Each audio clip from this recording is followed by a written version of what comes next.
Good evening, student.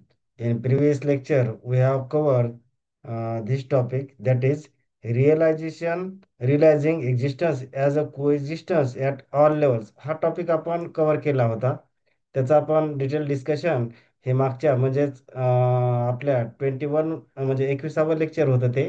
त्याच्यामध्ये आपण हे सगळं कव्हर केलं होतं. आता हे आपलं 22वे लेक्चर आहे. याच्यामध्ये in this lecture we will try to cover this topic, that is the holistic perception of harmony in existence. आता याच्यावर आपण थोडंसं एक डिटेल डिस्कशन बघू. सर्व विद्यार्थ्यांना अशी रिक्वेस्ट आहे की जर पहिले लेक्चर बघितले नसतील तर त्यांनी सुरुवातीलाचे जे काही माझे 21 लेक्चर झाले ते लेक्चर बघावे. कारण की काय असते की प्रत्येक लेक्चरची म्हणजे जे काही लिंकेज असतात ते एकमेकावर डिपेंड असतात. त्याच्यामुळे सर्व लेक्चर हे सिरियली बघणं आवश्यक आहे. म्हणजे पहिलं लेक्चर बघायचं ते पूर्ण पूर्ण लेक्चर बघायचं. नाहीतर असं बऱ्याचदा असं ऑब्झर्व केलं जाते की तो स्टुडंट 3-4 मिनिट लेक्चर बघतो आणि समोर तो पूर्ण लेक्चर न बघता डायरेक्ट दुसऱ्या लेक्चरवर शिफ्ट होतो. अशानं काय होते की जो काही आपल्याला सब्जेक्ट अंडरस्टँड करण्यासाठी ज्या लिंकेज आवश्यक असतात त्या लिंकेज न कळल्यामुळे सर्व जो काही पूर्ण सब्जेक्ट आहे तो कळत नाही. त्याच्यामुळे सर्व विद्यार्थ्यांना रिक्वेस्ट आहे की त्यांनी लेक्चर सिरीज ही कंप्लीट बघायची आहे आणि प्रत्येक लेक्चर हे कंप्लीट बघायचं. जर लेक्चर आवडलं असेल तर लाईक आणि सबस्क्राईब सुद्धा करायला विसरायचं नाही. तर कुठलाही वेळ न वाया घालवता आपण डायरेक्ट हा बीट डिस्कशन करायला सुरुवात करू. The name of that beat or the name of that topic is the holistic perception of harmony in existence.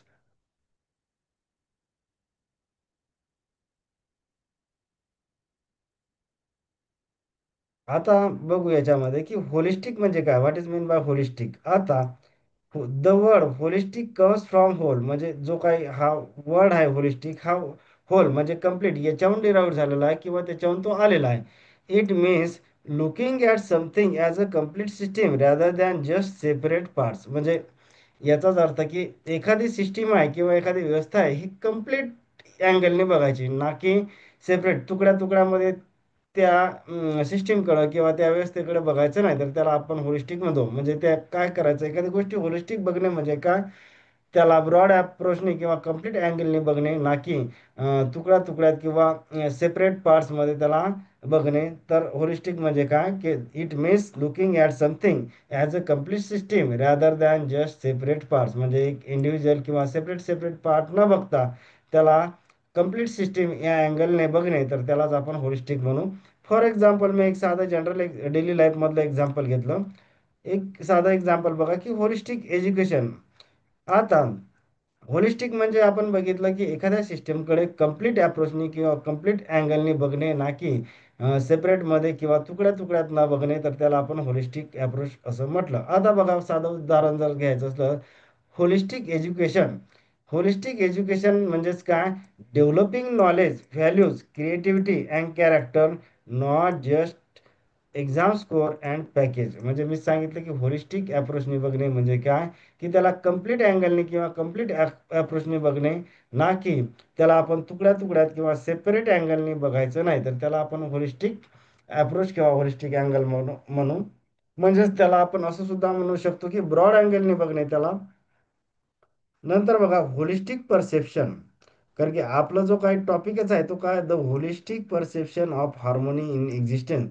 पहिले त्याचा मिनिंग समजून घेऊ आपण.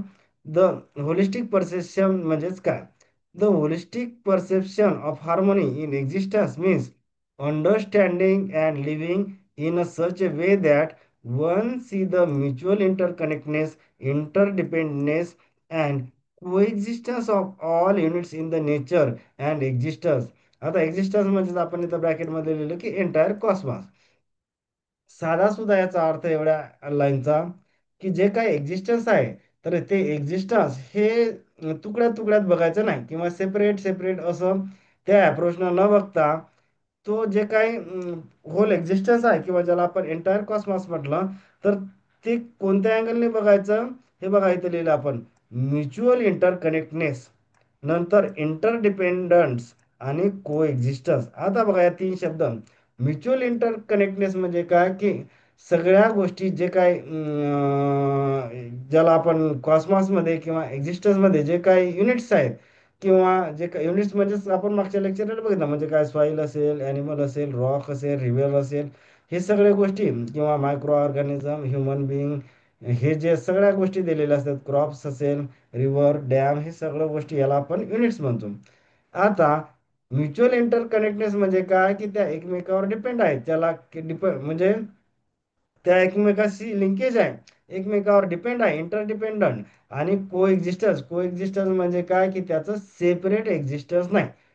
म्हणजे मी पहिले याच्या अगोदरच्या लेक्चरमध्ये सांगितलं की सेपरेट एक्झिस्टन्स जगात कुठलीही गोष्ट नसते, सगळ्या गोष्टी को एक्झिस्टन्स आहे. म्हणजे फॉर एक्झाम्पल ह्युमन बिईंग म्हटलं नुसतं सेपरेट एक्झिस्टन्स आहे का, तर नाही.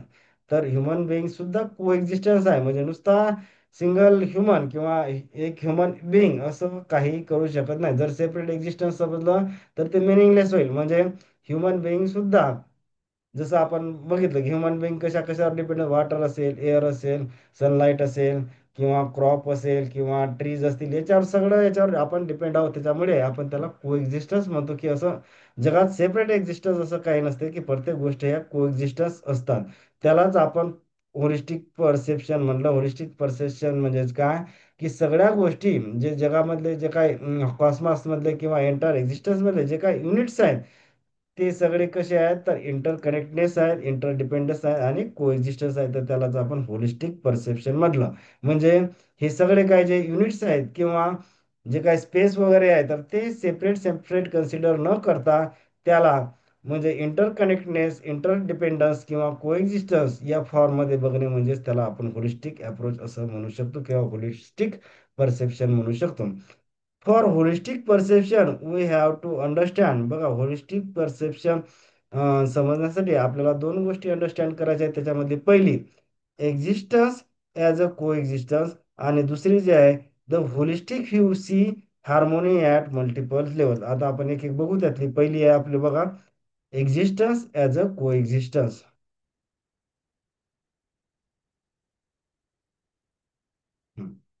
आता इथं बघा, existence as a coexistence. Everything in the world lives together side by side in relationship with each other. मी पहिलेही सांगितलं की सेपरेट एक्झिस्टन्स असं जगात काही नसते. म्हणजे ते एक्झिस्टन्स म्हणजेच इनडायरेक्टली को एक्झिस्टन्स असते. जसं मी सांगितलं की सेपरेट ह्युमन बिईंग जर असला तर ते मिनिंगलेस होईल, म्हणजे त्याला कुठलाही अर्थ राहणार नाही. म्हणजे काय झालं की एक्झिस्टन्स म्हणजेच को एक्झिस्टन्स, असं जगात सेपरेट एक्झिस्टन्स किंवा सेपरेट एंटिटी असं अस्तित्वात नसते. असलं तरी ते मिनिंगलेस होईल, कारण की जगात प्रत्येक गोष्ट हे इंटरकनेक्टनेस आहे, इंटरडिपेंडन्स आहे, आणि त्याला काय म्हणून आपण को एक्झिस्टन्स आहे. असं सेपरेट एक्झिस्टन्स अस्तित्वात नसते.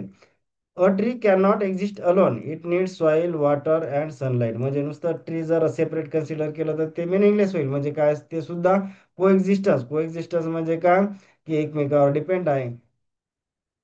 नंतर human can not exist alone. मी जसं पहिलेही सांगितलं की ह्युमन बिंग सुद्धा जर सेपरेट एक्झिस्टन्स नसते, तर जर तसं असेल तर ते मिनिंगलेस असेल. त्याच्यामुळे जगात सेपरेटली असं काहीही एक्झिस्ट नसते.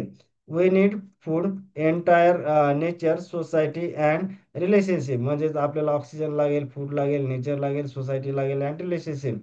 म्हणजे सेपरेट जर आपण नुसतं म्हटलं की बाबा मी सेपरेट एक्झिस्टन्स आहे, तर तसं जगात नसते. असले तरी तो मिनिंगलेस असते. म्हणजे आपण म्हणजे आपलं सुद्धा ह्युमन बिईंगचं सुद्धा नेचर को एक्झिस्टन्स आहे. Even animal, river and mountains exist with support from nature. म्हणजे ॲनिमल असू द्या, रिव्हर असू द्या किंवा माउंटन असू द्या, असं सेपरेट एक्झिस्ट काहीही नसते. म्हणजे ते काय असते, को एक्झिस्टन्स. त्याच्यामुळेच आपण काय म्हणलं, एक्झिस्टन्स ॲज अ को एक्झिस्टन्स. म्हणजे एक्झिस्टन्स इज इक्वल टू, इथं खाली लिहिलं आपण, एक्झिस्टन्स इज इक्वल टू को एक्झिस्टन्स. म्हणजे इनडायरेक्टली सांगायचं तर असं अस्तित्वात वर्डमध्ये नसते, इनडायरेक्टली हे असंच असते. म्हणूनच त्याला आपण काय म्हणतो की को एक्झिस्टन्स म्हणजेच काय, इनडायरेक्टली ते को एक्झिस्टन्स असते. असं सेपरेट एक्झिस्टन्स असेल तर ते मिनिंगलेस होईल. आता बघा, आपण एक्झिस्टन्स किंवा को एक्झिस्टन्स मध्ये दोन गोष्टी मध्ये डिवाइड केलं. त्याच्यामध्ये पहिला आहे युनिट आणि दुसरा आहे स्पेस. आता युनिट म्हणजे मी सांगितलं, युनिटमध्ये काय काय येऊ शकते, या सगळ्या गोष्टी म्हणजे कोणत्या, सॉईल असेल, वॉटर असेल, एअर असेल, सनलाईट असेल, ह्युमन बिईंग असेल, प्लांट असतील, ॲनिमल असतील, किंवा मायक्रो ऑर्गॅनिझम असेल, रिव्हर, डॅम, जे काही दिसते ते सगळं कशामध्ये येईल, युनिट्स. आता बघा, units are submerge in the space. हे जे काही युनिट्स आहेत, हे कशामध्ये आहे सबमर्ज किंवा कशाने ऑक्युपाय केलेलं आहे स्पेसमध्ये. म्हणजे एक्झिस्टन्स कशा कशा किंवा को एक्झिस्टन्स कशाचं बनलेलं असते, युनिट प्लस स्पेस. आणि त्याच्यामध्ये सांगितलं आपण की units are submerge in the space. हे जे काही युनिट्स आहेत, आता युनिट्स म्हणजे कोणते सगळं सांगितलं मी.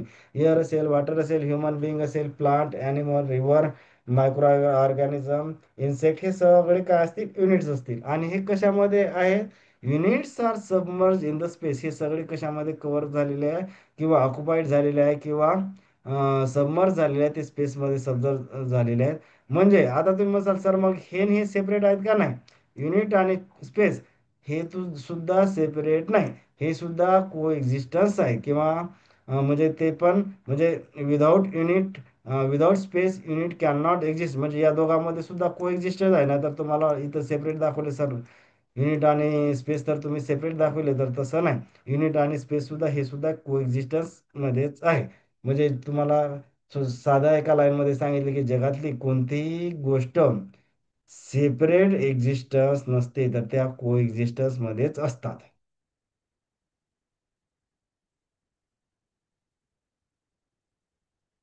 नेक्स्ट स्लाइड आता इथं बघा. बघा, कोएक्झिस्टन्स, एक्झिस्टन्स ॲज द कोएक्झिस्टन्स. आता जसं मी सांगितलं की हे सगळे हे जे आहेत, याला आपण युनिट म्हणू सगळे. हे जे काही पाच दाखवले मी गोष्टी, याला सगळ्यांना आपण काय म्हणू, युनिट. हे युनिट लिहितो मी किंवा युनिट्स म्हणून आपण याला. आता बघा, मी काय सांगितलं की युनिट्स म्हणजे कोणते, ह्युमन असू द्या, ॲनिमल असू द्या, प्लांट्स असू द्या, soil, water, air, micro organism, tree, जे काही सगळं असेल ते काय आहे, युनिट. आता आपण सांगितलं की हे युनिट कशामध्ये सबमर्ज आहे, हे स्पेसमध्ये सबमर्ज आहे. आता युनिट आणि स्पेसमध्ये कोएक्झिस्टन्स आहे का, तर हो, या दोघांमध्ये सुद्धा कोएक्झिस्टन्स आहे. आणि आता हे जे काही, आता फॉर एक्झाम्पल ह्युमन, ह्युमनचं असं सेपरेट एक्झिस्टन्स आहे का, तर नाही. ते सुद्धा कोएक्झिस्ट कोणासोबत आहे, ॲनिमल सोबत असेल, एअर असेल, सॉईल असेल, प्लांट असेल. किंवा प्लांट जरी आपण दाखवला तर याचा कोएक्झिस्टन्स कोणासोबत आहे, याच्यासोबत असेल, सॉईल सोबत असेल, एअर सोबत असेल, ॲनिमल. नंतर ॲनिमल जर दाखवले तर त्याचं कोएक्झिस्टन्स कोणासोबत असेल, ह्युमन असेल, प्लांट असेल, सॉईल असेल, एअर असेल. आणि हे सगळे कशामध्ये सबमर्ज केलेले आहे, हे स्पेसमध्ये. आणि स्पेस आणि युनिट्स हे सुद्धा को एक्झिस्टन्सच आहे. म्हणजे जगात मी पहिलेही सांगितलं की कोणतीही गोष्ट असं सेपरेट एक्झिस्टन्स किंवा सेपरेट एंटिटी असं पॉसिबल नसते. म्हणजे ऑल थिंग्स आर इन को एक्झिस्टन्स.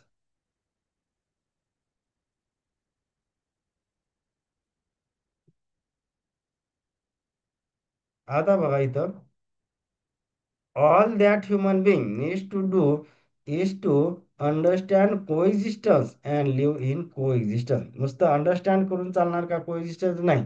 तर अंडरस्टँड करणे म्हणजे काय झालं की हे थेरॉटिकल. आणि नंतर काय लिहिलं आपण की लिव्ह इन कोएक्झिस्टन्स म्हणजे प्रॅक्टिकली सुद्धा आपल्याला असं वागायचं आहे. तर ते सगळ्यात महत्त्वाचं का, नुसतं थेरॉटिकल अंडरस्टँडिंग नसून इथं प्रॅक्टिकली सुद्धा. म्हणजे आपण लिहिलं की लिव्ह इन कोएक्झिस्टन्स. लिव्ह इन कोएक्झिस्टन्स म्हणजे काय, की असं आपण म्हणजे आपण लाईव्ह असलं पाहिजे की इंटरडिपेंडन्सी, म्हणजे we depends on each other, then we mutually fulfil the necessity of each other.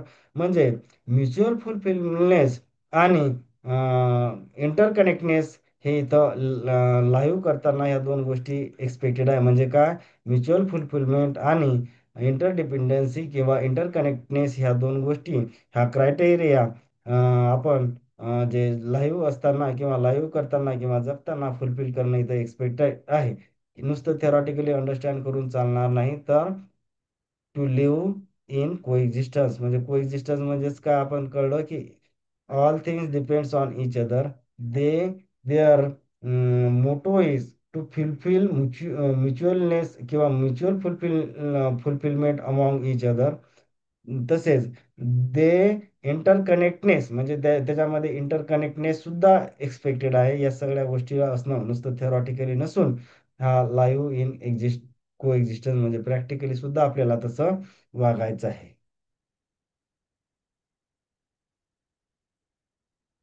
आता नेक्स्ट स्लाइड बघू आपण. नंतर बघा, त्याच्यामध्ये आपण दोन गोष्टी बघितल्या होत्या. इथे बघा, मी सुरुवातीच्या स्लाइडला जातो. पहिली गोष्ट काय ना, for holistic perception we have to understand. पहिली गोष्ट काय, एक्झिस्टन्स ॲज को एक्झिस्टन्स हे आपण बघितलं. दुसरी गोष्ट कोणती आहे, the holistic view see harmony at multiple levels. आता बघू. हम्म, इथं या. The holistic view see harmony at multiple level. आता मल्टिपल लेवल्स म्हणजे काय? पहिली लेवल बघा कोणती आहे? हार्मोनी विदिन द सेल्फ म्हणजे हे कोणते? Individual level. नंतर हार्मोनी विदिन फॅमिली म्हणजे त्याच्यानंतरची नेक्स्ट लेवल कोणते? इंडिव्हिज्युअल लेवल नंतर नेक्स्ट स्टेज कोणती असते? हार्मोनी. फॅमिली. फॅमिलीच्या नंतर नेक्स्ट स्टेज कोणती असेल? सोसायटी. सोसायटीच्या नंतर नेक्स्ट स्टेज कोणती असेल? नेचर. हे बघा इथं ते सोसायटी, फॅमिली. सेल्फ म्हणजेच काय? Individual level. दुसरी कोणती आहे? Family level. तिसरी कोणती लेवल आहे? Society level. चौथी लेवल कोणती आहे? तर नेचर लेवल. आणि पाचवी लेवल आहे एक्झिस्टन्स किंवा ज्याला आपण कॉस्मॉस म्हटलं. आता बघा, the holistic view see harmony at multiple levels. पहिली लेवल कोणती दिलेली आहे? Harmony with in the self किंवा ज्याला आपण इंडिव्हिज्युअल लेवल म्हटलं. म्हणजे आता याच्यामध्ये हार्मोनी कुठं कुठं एक्सपेक्टेड आहे? Thoughts, feelings and desire are align. म्हणजे याच्यामध्ये कोऑर्डिनेशन. अलाइन म्हणजेच काय? कोऑर्डिनेशन असणं, हार्मोनी असणं, किंवा त्याला आपण म्हणू की अलाइन असणं हे एक्सपेक्टेड आहे. दुसरं आहे harmony with in the family. Harmony with in the family maintain करण्यासाठी ट्रस्ट, लव, रिस्पेक्ट याच्याशिवाय ते पॉसिबल होणार नाही. म्हणजे या गोष्टी मेंटेन केल्याशिवाय हार्मोनी विदिन द फॅमिली हे मेंटेन होणार नाही. नंतर हार्मोनी विदिन सोसायटी. त्याच्यामध्ये सोसायटीमध्ये काय असते? फेअरलेस सोसायटी असली पाहिजे, कोऑपरेशन असलं पाहिजे, जस्टिस. त्याच्याशिवाय harmony in the society maintain होणार नाही. नंतर harmony with the nature. Harmony with the nature म्हणजेच काय? Mutual fulfilment between humans, plants, animal and natural system. जर इथं कोऑर्डिनेशन असेल तरच harmony with the nature maintain करता येईल. नंतर harmony in existence, realizing that everything coexist in the space in complementary way. म्हणजे आपण बघितलं की जरी युनिट्स आणि पेस हे सुद्धा कोएक्झिस्टन्स याच फॉर्ममध्ये आहेत, असं जगात सेपरेट कुठलीही गोष्ट अस्तित्वात नसते. आता हे बघा, इथं जर harmony with in the self या लेवलला जर हार्मोनी नसेल तर हे पुढे पर्कोलेट होणार नाही. कारण की त्याच्याच नंतरची नेक्स्ट स्टेज कोणती असते? फॅमिली. फॅमिली नंतरची नेक्स्ट स्टेज कोणती असते? सोसायटी. सोसायटी नंतरची नेक्स्ट स्टेज कोणती असते? नेचर. नेचर नंतरची नेक्स्ट स्टेज कोणती असणार? एक्झिस्टन्स. म्हणजे या लेवलला हार्मोनी मेंटेन पॉसिबल झाली तर इथं पॉसिबल होऊ शकते. इथं जर झाली नाही तर ह्या चार स्टेजमध्ये पॉसिबल होऊ शकत नाही. म्हणजे आता harmony in the within the self करण्यासाठी हे क्रायटेरिया असतील. म्हणजे फिलिंग, थॉट, डिझायर हे अलाईन असले पाहिजे. Harmony in the family maintain करायसाठी लव, ट्रस्ट, रिस्पेक्ट आवश्यक आहे. नंतर हार्मोनी इन सोसायटीसाठी जस्टिस, कोऑपरेशन अँड त्याला काय म्हणतो आपण? फिअरलेस सोसायटी ही एक्सपेक्टेड आहे. नंतर हार्मोनी विथ द नेचरसाठी mutual fulfilment between humans, plants, animals and natural system या गोष्टी आवश्यक आहे. नंतर harmony in existence, realizing that everything coexistence in the space in a complementary way. Complementary way म्हणजे काय? डिपेंड्स ऑन इच अदर किंवा एकमेकाला पूरक किंवा हेल्पिंग टू इच अदर या फॉर्ममध्ये असणं आवश्यक आहे. तर होप करतो की हे लेक्चर समजलं असेल. समजलं असेल तर लाईक आणि सबस्क्राईब करायला विसरू नका. थँक्यू. बाकीचं पुढच्या लेक्चरमध्ये बघू आपण.